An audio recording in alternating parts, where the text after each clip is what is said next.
federal government has taken over. You know, there was one time I threw out the term, there's been a CIA coup. It's a secret government. We don't know what they do. The Congress doesn't know what they do. They rig elections, they start wars, and they have a lot of power. And even now, 70-80% of the American people believe that possibly, you know, the CIA was involved in the murder of Kennedy. Buckle your seatbelt. It's time for another episode of the Prepper Recon Podcast.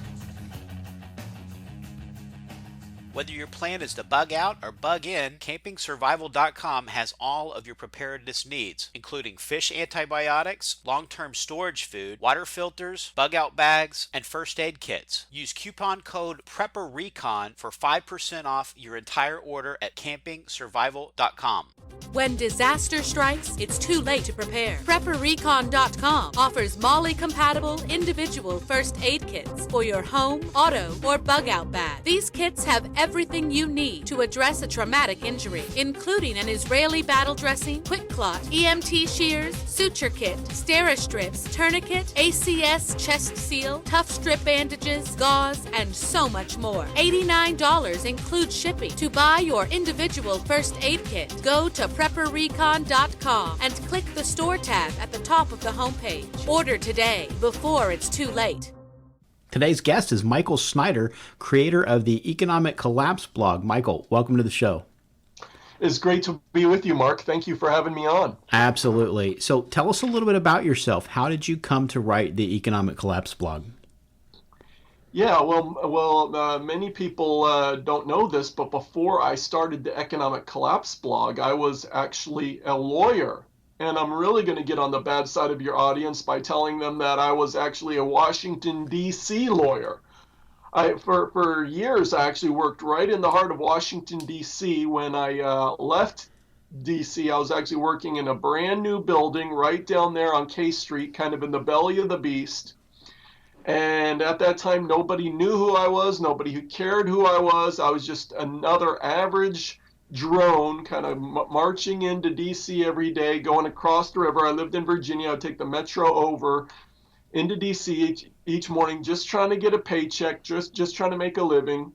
And so people may think, wow, Michael, you were a lawyer in DC. That's so glamorous. But it wasn't glamorous at all. You know, in fact, if there was a lawyer version of a toilet scrubber, that's essentially what I was. I wasn't the guy that they asked to go over to the Supreme Court and argue the important cases. No, I was the guy that did the work that no other lawyer wanted to do. So I was at the bottom of the totem pole, but they paid me well, and we could pay our bills, with money left over. So my wife and I were very happy about that.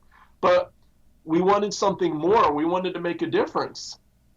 And as I worked, sometimes I would put on my headphones at work when I could and listen to different radio broadcasts, people talking about the direction this country was heading in, and I was becoming disturbed, and I saw the corruption all around me.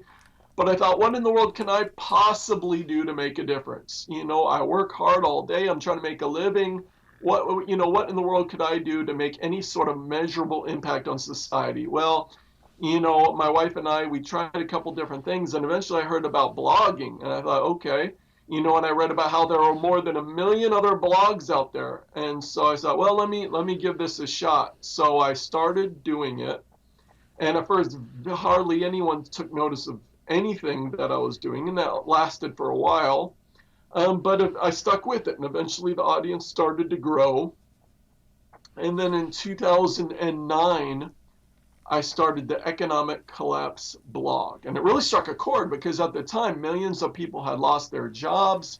Millions of people, they were being foreclosed on. They were losing their homes. And people knew they weren't getting the truth from the mainstream media. And so the audience really started to grow and expand. And today, it's absolutely huge. The numbers still blow me away. I'm absolutely amazed that from my little home here in the mountains of Idaho, I can touch people literally all over the world, not just with my websites. Then my articles are picked up and republished on dozens and dozens of other websites all over the world. And so I'm just an ordinary person, an average citizen that now is able to touch the world in really a profound way. But on my own, I'm limited. That's why I tell everyone, find what you can do well, what you're passionate about, what you're gifted in, and use it to make a difference. And on my own, I can only do so much. On your own, you can only do so much. But all of us working together collectively can make an awesome difference. Amen. Very well said. Now, I just read on your blog that last week Walmart took a really, really big hit.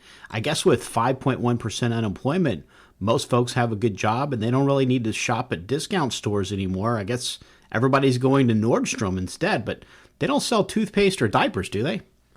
Well, it's funny, because I'm actually writing about this today, how most Americans don't actually have a good job. In fact, the Social Security Administration just came out with brand new numbers.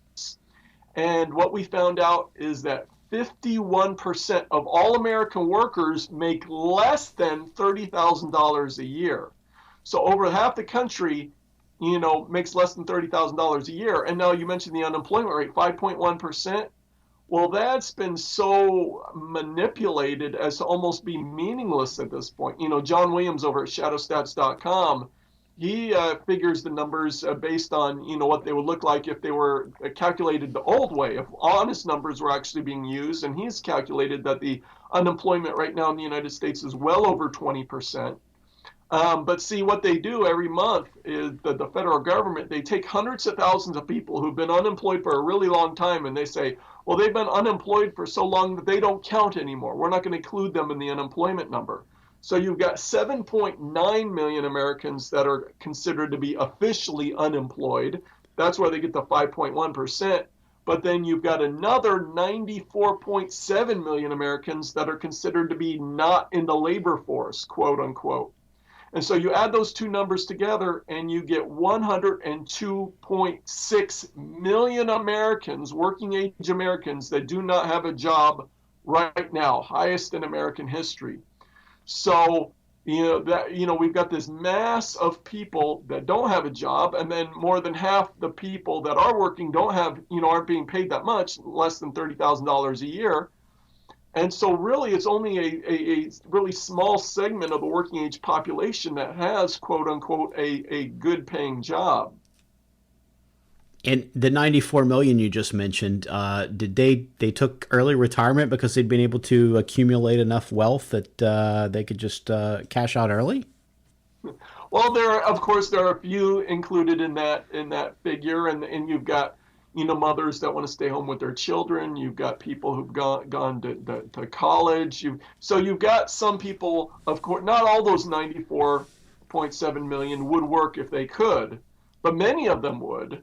But we've seen this explosion, especially since Barack Obama's been in the White House, this explosion in those not considered to be in the labor force. But if you look at the percentage of the population that's actually working, it's called the employment population ratio. Just before the last recession, it was up around 63%, and then during the last recession, it fell dramatically from 63% to below 59%, and it stayed between 58 and 59% very steadily for a number of years. And just recently, it's barely peaked back above 59%.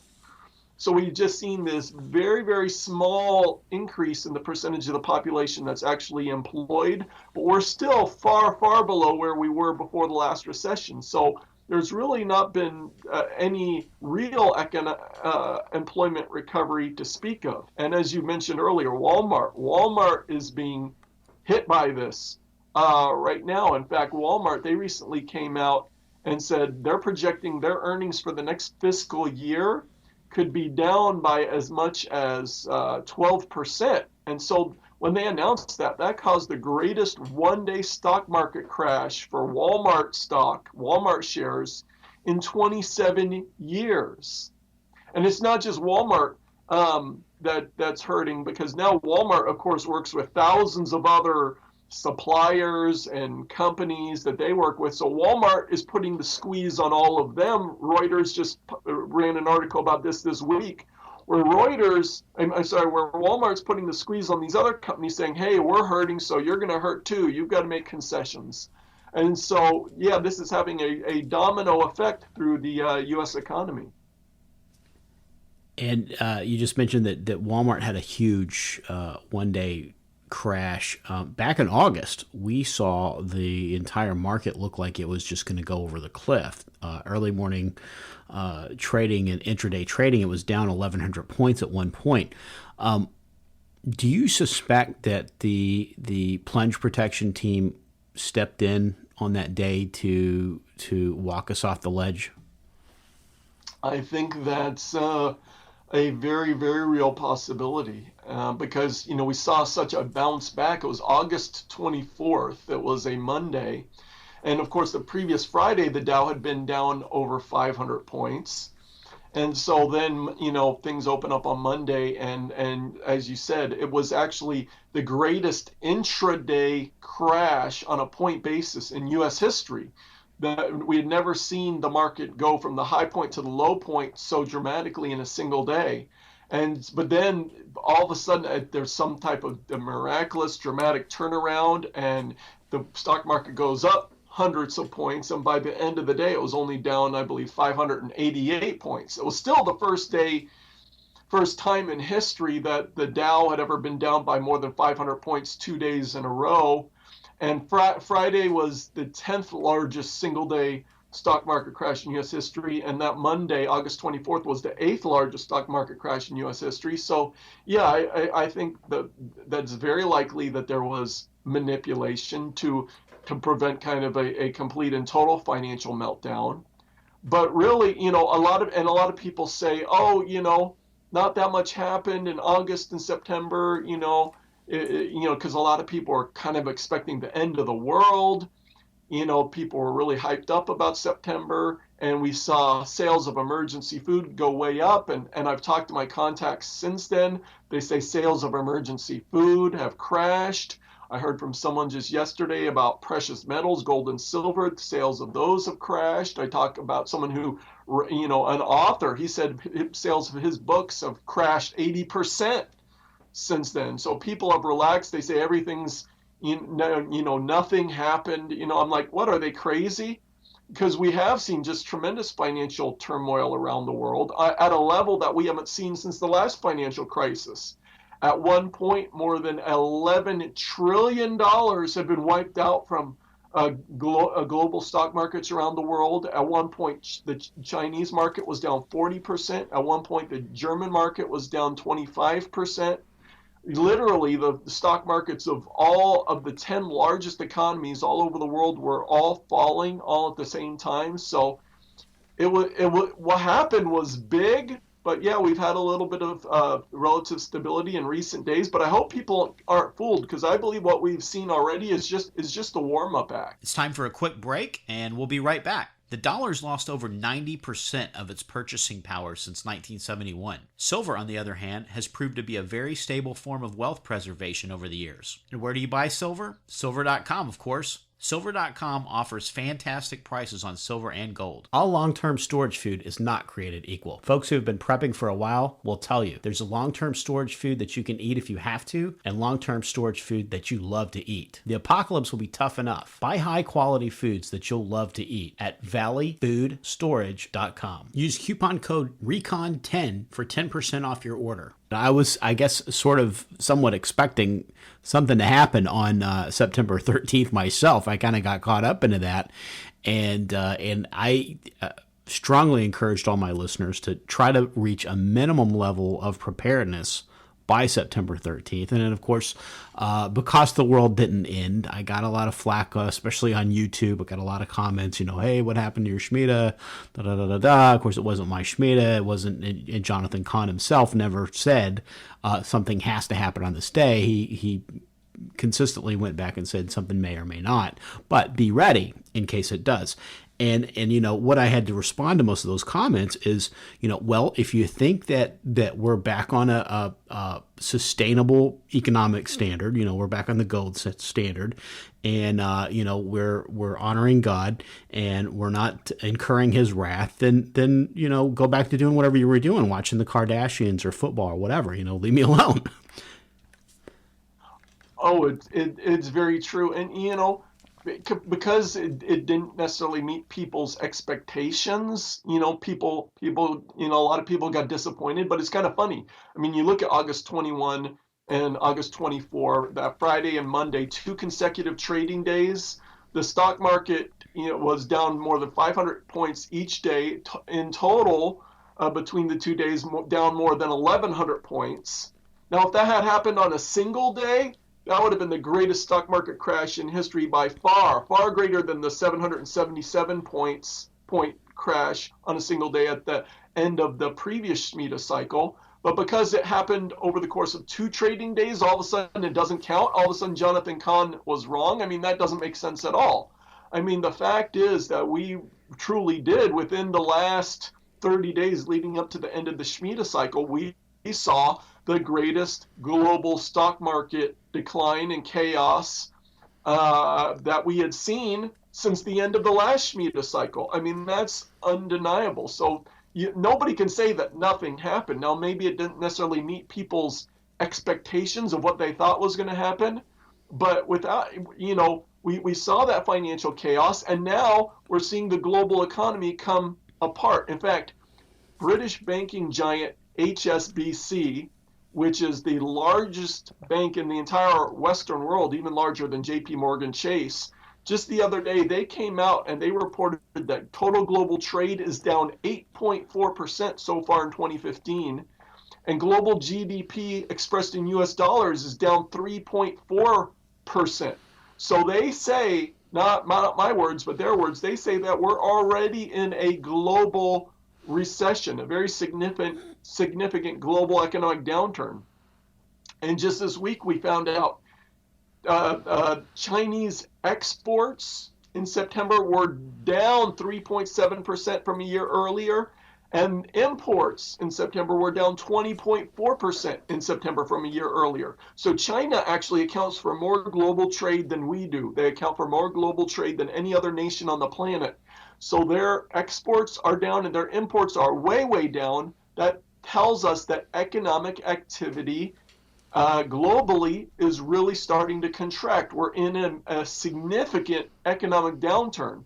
Or if you look at just inside the United States in terms of what's being shipped around, economic activity, well, the Cass Freight Index kind of brings together everything that's shipped by truck, rail, and air. And according to them, shipments in September inside the United States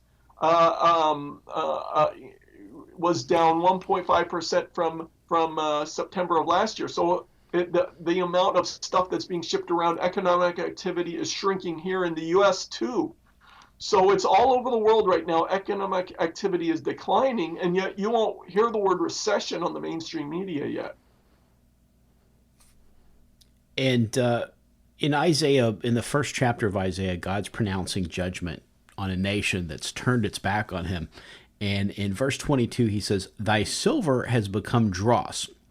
Oddly enough, U.S. coinage used to be made from silver, and it's now made from base metals and metals that are considered to be dross, like zinc and manganese. Do you find any prophetic significance in that fact?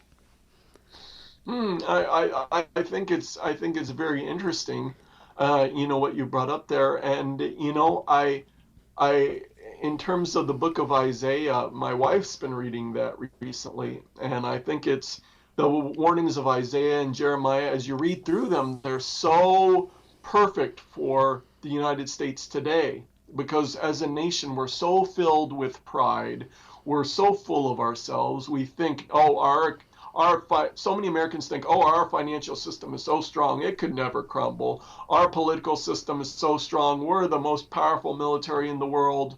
We are just, on top of everything. That's one of the reasons why I wrote this recent article entitled America Number One, 36 Facts That Prove That the United States is an Exceptional, quote unquote, nation.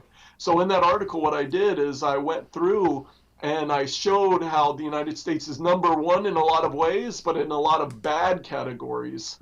Because, the truth is, we like to think of ourselves as an example to the rest of the world, but the only example we are is a bad example. And I think one of those, we're the number one exporter of pornography, aren't we? Can you list a couple of the other things that we're exceptional in? Yeah, we produce more pornography than the rest of the world combined. But of course, it's not only that. There was a report that was just released by the Organization for Economic Cooperation and Development. They found that we have the most overweight population in the entire industrialized world by a wide margin. And in fact, our rate of childhood obesity, 38%, is even higher than our overall rate of obesity, which is terrible. Or you look at our education. By the time the average American child reaches the age of 18, that child will have seen approximately 40,000 murders on television. And by the time the average American reaches the age of 21, they'll have spent 10,000 hours playing video games. And so our young people, we're feeding all this into their minds. We've got, crime out of control. There's more car thefts in the United States than anywhere else in the world by far. Approximately 1/4 of the entire global prison population is in the United States. We've got the highest incarceration rate in terms of putting people in jail and prison in the world by far. We've got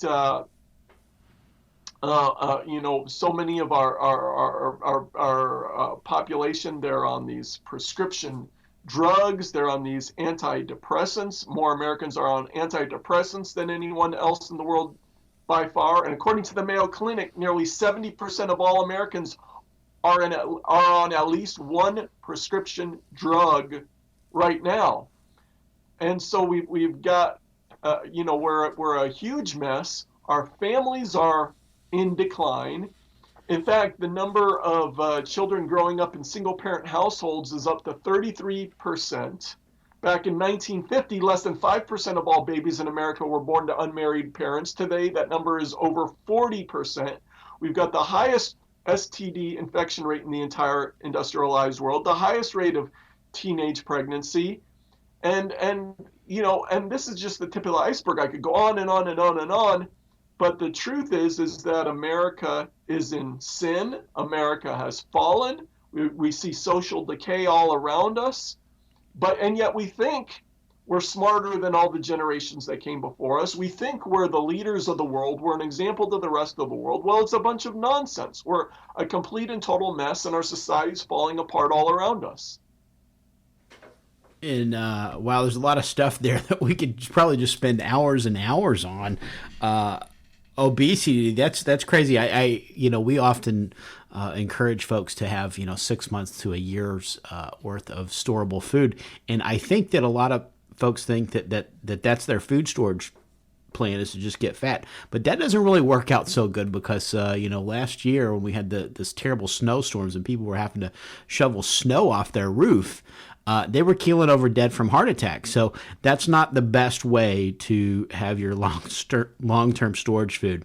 Now, you mentioned earlier that that Isaiah and Jeremiah both had a lot of things that sound like they could be applicable for our planet. For our country. But Jeremiah, from the time he received his commission to the time Jerusalem finally fell to the Babylonians, it was about 40 years. So he had an awful lot of false prophets during that time that were saying, don't listen to anything he's saying. Everything's going to be fine. We're not going to get attacked. Just don't listen to him. Don't pay any attention to him. I think that we have a lot of those same type of folks around today. I saw Jim Cramer and David Faber were on CNBC on August 24th, basically saying almost the exact same thing, telling us that it was a normal buying opportunity and there was nothing to worry about. Now, do you think that some of Jeremiah's faithful followers could have perhaps given up during that 40 years? Maybe they made it for the first 38 years and then they said, I don't know, nothing's happening. I'm not going to keep listening to him. Oh, without a doubt. I feel so bad for Jeremiah because he had to prophesy for so long and without seeing, what he was talking about. And, when they treated him very badly, they threw him down a well, they threw him in prison, they abused him horribly. But ultimately, he was right. And so, in America today, we're used to instant everything, instant coffee, instant pizza, and, whatever it is. we're not used to waiting for anything. And we're so trained to be on this 48-hour news cycle. And then we talk about something and then we're like, okay, what's the next thing to talk about?